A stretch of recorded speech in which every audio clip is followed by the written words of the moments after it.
Hey everybody, Chris the Old Ass Retro Gamer here. Today I'm going to do another pickup video. There's two reasons why I'm doing this one so soon after the last one, and that is... history. Just like in 2015, at the end of 2016, I went to LA to visit my brother, and while I was out there, I went to Game Dude and lost my freaking mind again. Yeah! I wanted to save what I got in LA for its own separate video, because if I added it to the last pickup video I did, it would have been well over an hour, and ain't nobody got time for that! And on top of that, just like at the beginning of 2016, I received a nice little bonus from my employer. And just like in 2016, I decided to spend it all on video games. You are a sad, strange little man. And because it was a bonus, I decided to use it to buy games that I've been trying to get for a long time for the older consoles that are a little bit more expensive than stuff I'm normally buying, and I managed to snag quite a lot. I'm so happy that I got some of these games in my collection now. You have no clue. No clue. None. Let's get started with my LA pickups. So what did I get at Game Dude? Well, I went there not once, not twice, but 3 times while I was in LA. The first time was, I think the third day we were in LA, my brother decided to take me out there, and we went out for lunch and went to Game Dude, and I kind of went crazy, but this time it was a good kind of crazy. I knew exactly what I was looking for, and I got it. A lot of the games I picked up there were for the Dreamcast, which is going to be saved for the next Dreamcasting episode. So on the first trip to Game Dude, I picked up Double Switch for the Sega CD, which is a full-motion video game, the ones that everyone whines about, but I find kind of fun and kitschy. I will admit this is probably one of the worst full-motion video games I've played. And because John Riggs recommended it, Jurassic Park. I did actually have this back in the day when I originally owned a Sega CD, and I thought it was okay. It's like a full motion video game, but you basically can walk around Jurassic Park, and you can walk around the visitor center and go in different rooms, and there's puzzles you have to solve in some areas. You'll get attacked by the T-Rex in some places, and the raptors, and there's stuff to do. It's just not like a real action-oriented game, which is what I think a lot of people really wanted this to be. For the PS1, Brahma Force, The Assault on Belt Lager 9. That is a dumb-ass subtitle. But it's kind of like a first-person, full-motion video type of game. You've got your reticle on the screen, and you're flying through pre-rendered backgrounds, shooting at everything that comes at you. It's okay. And I know Captain Foley told me not to do this. He told me over Skype. Did I listen? No. Beast Wars, Transformers.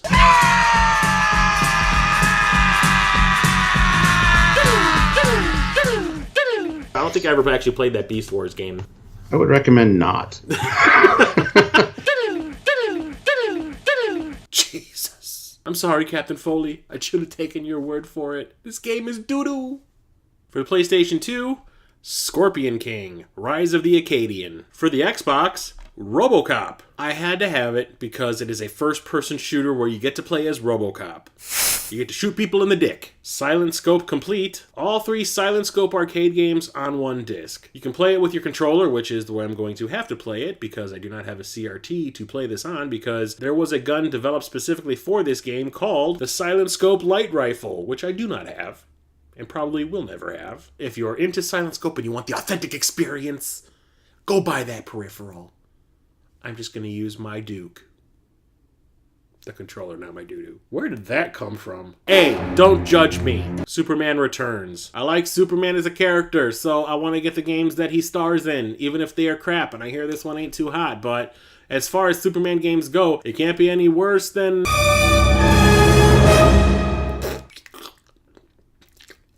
Picked up a few Nintendo DS games, some that I've been looking for quite a while, and got for some great low prices. Teresia, which is like a first-person dungeon-crawling horror game. It's really creepy and atmospheric. I love it. Teenage Zombies, which is kind of like an updated version of The Lost Vikings. And Teenage Mutant Ninja Turtles Arcade Attack. I was looking at the back of the box, and I'm like, ooh, this kind of looks like the arcade versions of Turtles in Time, or what ended up being Turtles 2 for the NES, the arcade game. It's not. It's basically just an arcadey Turtles beat-em-up. Which I'm not complaining. It's not too bad. Ubisoft knows what they're doing. Cygnus Destroyer talked about this game in one of his videos. The Walking Dead Survival Instinct. It's the Daryl Dixon game. I want his babies! It's a prequel to the television series where you play as Daryl Dixon. It's a first-person shooter. You got Merle by your side.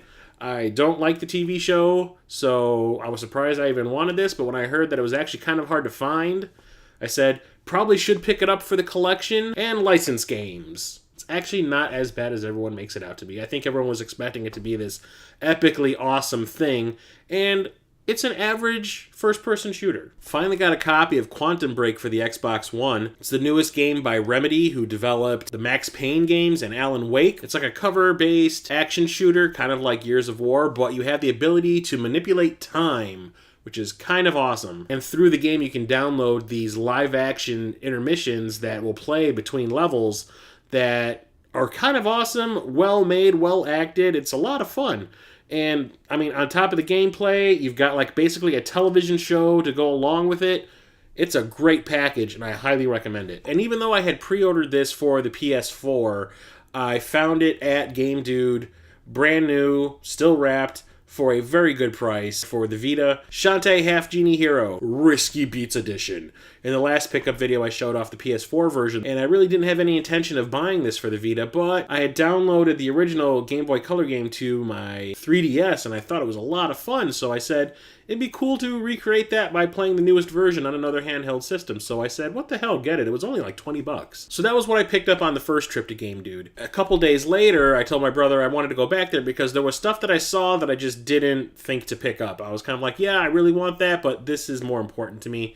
But I still wanted to get those things because they were of a decent price, so I said, let's go back, and I picked up this radness. Heimdall for the Sega CD. It's one of the very few RPGs available for that console. Not the most well-regarded RPG out there, but since there are so few available on the Sega CD, I said, I'll pick this one up because I probably won't ever be able to afford the others. Desperation. Lost Kingdoms 2 for the GameCube. I have the original game, and I actually found it to be a very enjoyable action RPG, and I said, I should probably find the second one at some point because I hear it's actually better. And I found it there, relatively inexpensive compared to what you see it for online, and I said, yoink, mine. And this one I was totally thrilled to get because it's part of a subset I'm trying to complete, and this brings me one step closer. Shin Megami Tensei Nocturne. A lot of people say this is their favorite game in the series. I have yet to play enough of them to be able to say that there is a favorite, but so far I really like Persona 3. This is the one that comes with the soundtrack, and I actually made sure to get that version. If they did not have it with the soundtrack, I would not have bought it, but they did, and they were charging the same price for with and without, so why not? And there were some more Nintendo DS games I wanted to pick up that I wanted to add to my collection. Some were recommendations from some friends, and the other one is part of a franchise that I need to own every game in that series. Ultimate Mortal Kombat. It's basically Ultimate Mortal Kombat 3 on the DS, with a lot of the side games that you're getting in the PlayStation, Xbox, GameCube games, like Mortal Kombat Tetris. And then these two games I saw and I said, they will be mine. Dragon Quest Monsters Joker, which I thought was an RPG, and it is, but it's actually more like a Pokemon. I'm not a fan of Pokemon. I was confused. Probably should have got something else. But not this one. Dragon Quest Heroes Rocket Slime. A friend of mine told me that this game got them through a severe injury that they had, and while they were recovering, they recommend it to the fullest. And I said, I'll have to check it out if I can find it for a decent price. And I found it at Game Dude for a decent price. And it is actually really cool. And then the final trip, I got all Dreamcast games. There was ones that I saw there, and I was like, I can pass. But we were going to be in the area of the store a few days after that, and I said, can we just stop back in there? I need to pick up those other Dreamcast games I saw. I'll talk about them in Dreamcasting. So that's it for my LA trip. I got some really cool stuff, I have to admit. Some of it is questionable, but not for me because licensed games, they're just... So now let's get into the video games that I picked up with the bonus that I got from my employer. And like I said, I pulled out a win. I really wanted to get some NES games. I haven't been buying a whole lot of them lately, probably for like the last year, or Super Nintendo games, or Genesis games. So I really made damn sure to get some. And I did. Attaboy! Alien 3 for the NES, which is a port of the Sega Genesis game, which I love. Yeah, it's by LJN. Don't give a fuck. Click clack, motherfuckers ain't tryna hear nothing. Click clack, motherfuckers ain't tryna hear nothing. I love the Alien movies. I want to get all the games based on Alien, and it's actually kind of fun. On the other hand, there's Darkman, which is by Ocean, which is a company that is notorious for bringing out god-awful games. You want to bitch about licensed games? This is the company you need to complain about. Darkman, which is a movie I freaking love. I just bought the Blu-ray of it from Scream Factory. Still holds up.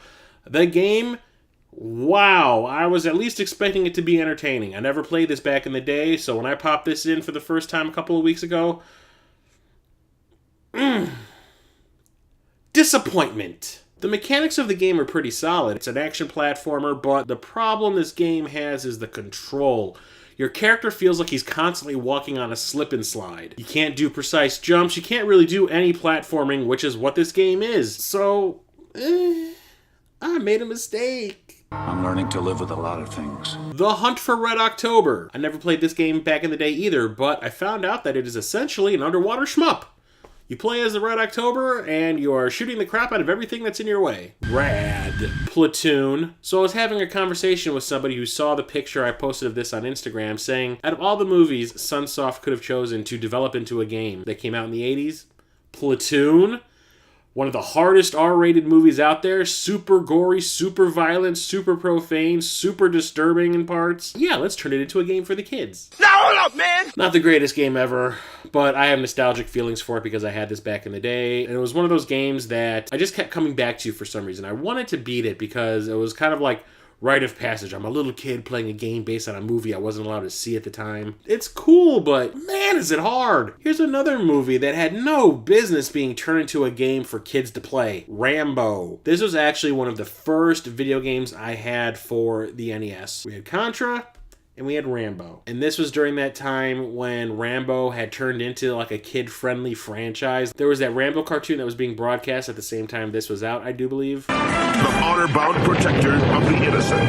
Rambo, the force of freedom. It's a side-scrolling action game. I loved it back in the day. Nowadays it's kind of like, but the thing is, after playing this game for like a year, and then I finally get around to playing Zelda 2, wow, did I say Zelda 2 was a ripoff of this game. Not knowing that Zelda 2 had already been out for like, I think a year before this came out. But what did I know? I was a dumb kid. Zelda 2 was a lot better.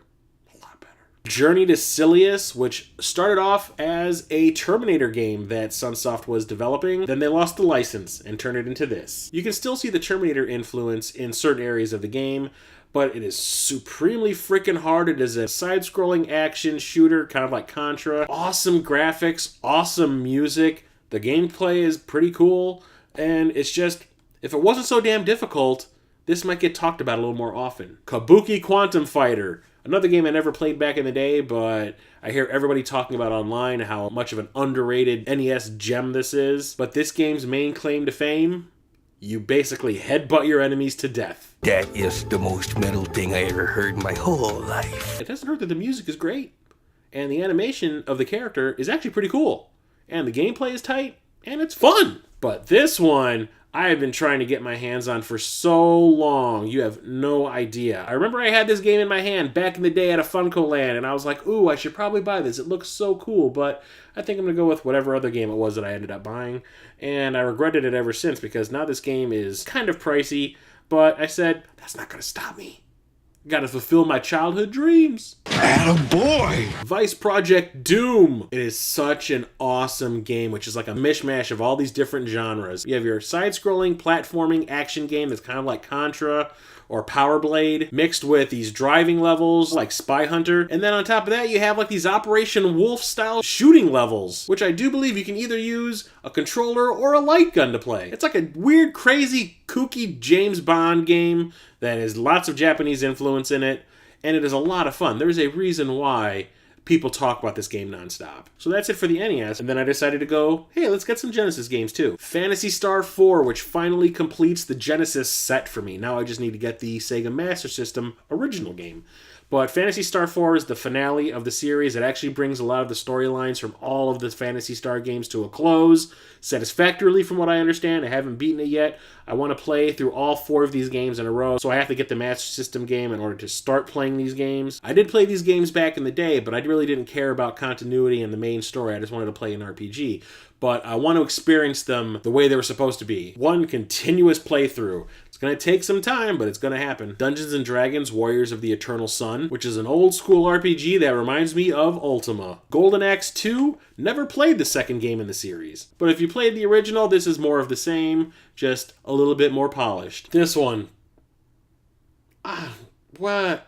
Huh? You're not making any sense at all. I can't believe this next game was a thing. Somebody actually said, yes, we want to pay you to make a game based off this license. McDonald's Treasureland Adventure. This was developed by Treasure, which is one of my favorite developers of all time. But you play as Ronald McDonald, and you're doing a side-scrolling platformer game, and it is really fun, and it is really creative, and it is designed extremely well. Gameplay, music, graphics, animation, everything. Who'd have thunk that a game based on frickin' McDonald's of all things would be this awesome? Super Nintendo. RoboCop 3, another Ocean game. Why did I not learn? Well, I actually bought this before I bought Darkman, so. But I have history with Ocean, and I don't like them very much, but I still bought it because I like RoboCop as a license, and I wanted to play this. I always wanted to play this when I was younger, but I never did. Shut up! I bought it! It's over! It's done! Stop it! I don't know what the fuck just happened. Alien vs. Predator. Trying to get all those Alien games. This is a really cool Final Fight style beat 'em up that is very hard. You play as a predator, you're going around beating the crap out of aliens, trying not to get sprayed by acid, which I'm surprised is not a thing in this game. It would have been cool if it was. It's not, but whatever. I digress. Sometimes you get overwhelmed by aliens and it's not fair, and the game is pretty difficult, but it is fun, and I love beat 'em ups, so this is right up my alley. 2 film franchises in one game. Win! Picked up a Super Famicom game. Why? Because Nintendo talks it up all the time. He even did a review of this game and made me say, I think I want it. Psycho Dream. It's a side-scrolling action game that's kind of like Valis. The music is great, the graphics are great, the gameplay is great. It's a very underrated game that not a lot of people know about, unless you're a fan of imports, and I am, and this one does not exactly require you to know the Japanese language. You can play through it just fine. But the big one I picked up for the Super Nintendo, I was super thrilled to get this because I've been trying to get a hold of this game for the longest time. Last year I picked up one of the other games in this series. This year I got Final Fantasy III. Yeah, last year I ended up getting Final Fantasy II, which is my favorite game in the Final Fantasy series. And I never really had a lot of experience playing Final Fantasy III, which is actually Part 6 in Japan. The story never really grabbed me like Part 2's grabbed me. But let's see if the popular opinion is true. Let's see if this is the better of the two games. Because I'm going to play this bitch. It's going down. Do it! And I was super thrilled to be able to pick up a few new Sega Saturn games off my friend Felix from the Retro Game Nerdatorium. You might know him. He was in my WTF Games episode. Felix the Brett from Batterad gives me the hookup every once in a while. And I appreciate him for it, because he is the man. Blue, you're my boy! Bubble Bobble, also featuring Rainbow Islands.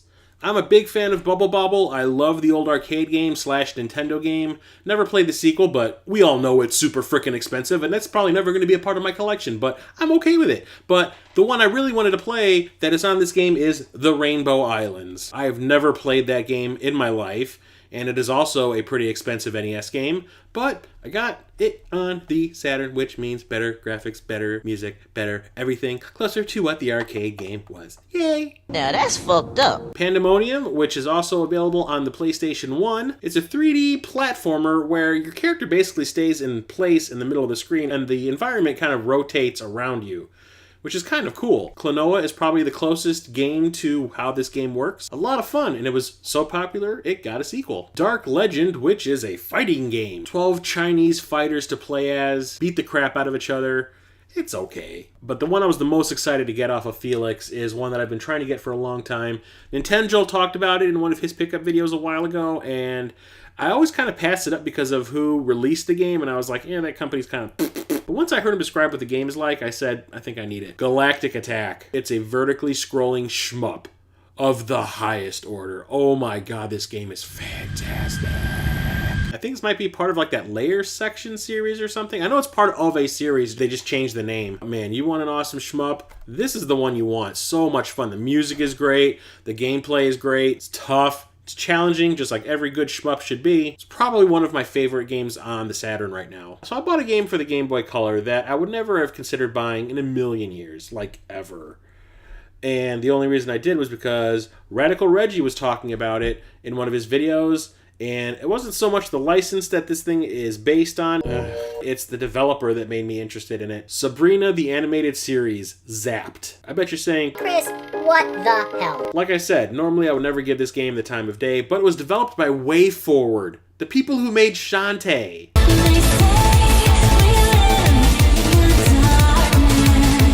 They know they're platformers, people. And while this game is not the greatest freaking thing ever, it's not nearly as good as Shantae, it is really fun. I just wish it wasn't based off Sabrina the Teenage Witch.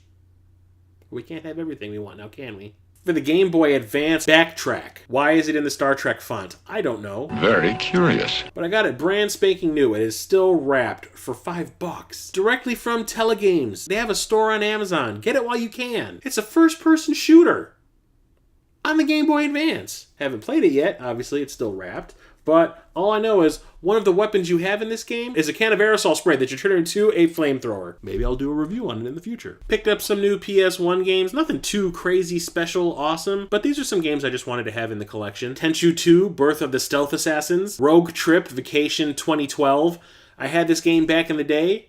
Why? Because it's a vehicle combat game like Twisted Metal, and I love my Twisted Metal and all the little ripoffs that came out around the same time. This one's better than most. One of the reasons I love this game is because you get to play as a fat, bloated Elvis impersonator. Peanut butter, bacon, banana sandwiches, people. And then a 1-2 punch of the Duke Nukem Total Meltdown, which is basically all of the Duke Nukem PC games on one disc. And then there's Land of the Babes, which is a third-person shooter game where you play as Duke, and it's not good. But the big one that I ended up finding at a half-price books for about $30, which is actually a pretty good price for this game, G Darius. It's one of the Darius games. You know, Darius shooting Robofish. Super thrilled. Another game in the series. This one is the one everyone tells me is probably the best game in the series. For the PSP, Grand Theft Auto Liberty City Stories. I'm sorry, Wood. This is the second time I picked up a game you told me not to buy from that WTF video that we did together. Universal Studios Theme Park Adventure. I found it for like $3 at a half-price books, and I said, that's an exclusive for the GameCube. Let's get it. Oh yeah, Wood told me it was crap.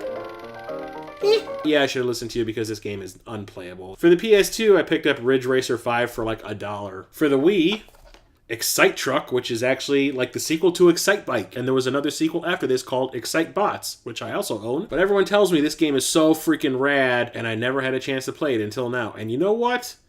They are right. This is a total diamond in the rough for the Wii. No More Heroes 2 Desperate Struggle, where you play as Travis Touchdown with his crazy sword that looks like a fluorescent light bulb on a stick. Really cool 3D beat 'em up that is really bizarre, weird sense of humor. The game is just strange in general, but it is super fun. I highly recommend it. If you love the original, this one is woo! And now I have every game in this series for the Wii. Trauma Team. This is the third game in the Trauma Center series, but this is like its own separate thing. Why? I don't know. Surgery Simulator with romance, storylines, and crazy stuff going on, and these games are bizarrely addictive.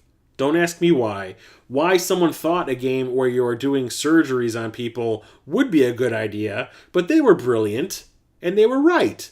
They are fun. I like these games. And now I have all of the games for the Wii.